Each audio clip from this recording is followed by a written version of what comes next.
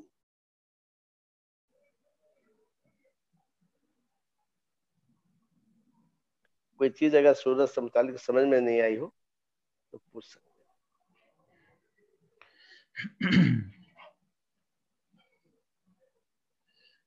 جی السلام علیکم ورحمۃ اللہ۔ آپ میں سے اگر کسی کا کوئی سوال ہو تو پوچھ لیجئے، 5 منٹ باقی ہے۔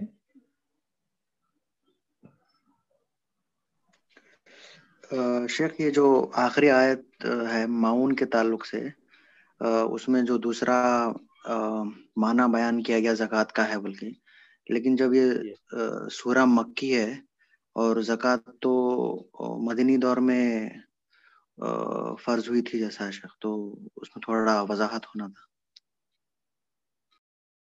دیکھیے مکی دور میں بہت سارے چیزوں کا حکم دیا گیا تھا، تو یہاں پر بہت ساری بنیادی باتیں آئی تھی، لیکن ان کی جو تفصیلات مدنی دور میں بتائی گئی، زکوٰۃ مقرر ہے یا کہ جو اموال مقرر ہے، تو یہ ساری کے ساری باتیں مدنی زندگی میں فرض ہوئی ہیں۔ یہاں پر اس کا مطلب یہ ہے کہ معاون کا جو معنی لے کر مفسرین نے یہ لیا ہے کہ مطلب کہ صدقہ اور خیرات نہیں کرتے، یہ مفہوم میں آئے گا۔ جیسا کہ نبی صلی اللہ علیہ وسلم مکہ کے دور میں بھی جو ہے صلہ رحمی، صدقہ اور ان ساری باتوں کا آپ صلی اللہ علیہ وسلم حکم بھی دیا کرتے تھے۔ تو اس کا معنی جو مفسرین نے لیا ہے کہ زکوٰۃ کے معنی میں، کہ وہ اس معنی میں لیے ہیں کہ بعض آثار جو ہے بعض تابعین سے منقول ہیں، ان آثار کے روشنی میں اس کی تفسیر کی گئی ہے۔ تو ہو سکتا ہے کہ یہ آیت مکی دور میں نازل ہوئی ہے، اس سے مراد جیسا کہ بتایا گیا کہ برتنے کی چیز ہے، اور اس سے مراد یہ بھی ہے کہ اللہ کے راہ میں خرچ نہیں کرتے، صدقہ و خیرات نہیں کرتے، لیکن یہ معنی بھی اس میں محتمل ہے، یعنی یہ معنی بھی اس میں داخل ہے، اس معنی میں اس کی تفسیر کی گئی ہے۔ یعنی بعض آیت مکی صورت میں نازل ہوئی، مکی زندگی میں نازل ہوئی، لیکن وہ چیزیں مدنی زندگی میں فرض ہوئی ہے، تو وہ معنی بھی، اس معنی کا بھی یہ آیت محتمل ہو سکتا ہے، اس میں کوئی اعتراض نہیں۔ جزاک اللہ خیر۔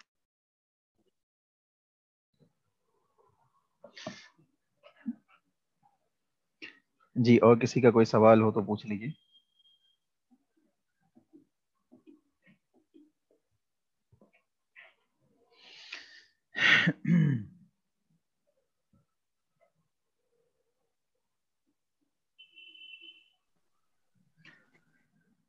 شیخ یہ یتیم کو کھلانا، کمزور محتاجوں کو کفالت کرنا، اس میں یتیم اور جو کمزور ہے وہ مسلمان ہونا شرط ہے کیا شیخ؟ نہیں عام بات ہے۔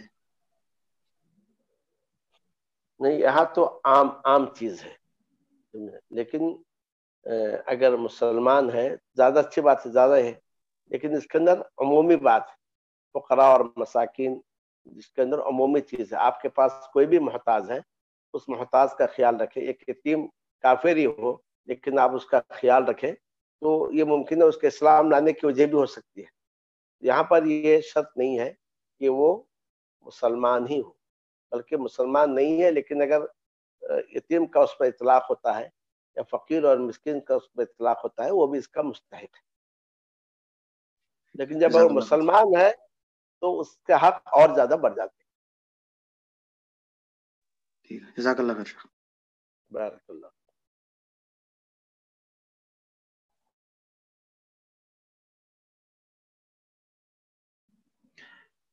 جی چلیے، اختتامی ٹائم بھی ہو چکا ہے. انشاءاللہ اسی کے ساتھ ہم ختم کرتے ہیں، اللہ سے دعا کرتے ہوئے کہ اللہ شیخ محترم کو جزائے خیر عطا فرمائے، اور جن حضرات نے کلاس اٹینڈ کی ہے اللہ ان کے بھی علم اور عمل میں توفیق مزید اضافہ اور عمل صالح کے اندر مزید رجوع کرنے کی ہم سب کو توفیق عطا فرمائے، توبہ و استغفار کرنے کی توفیق عطا فرمائے.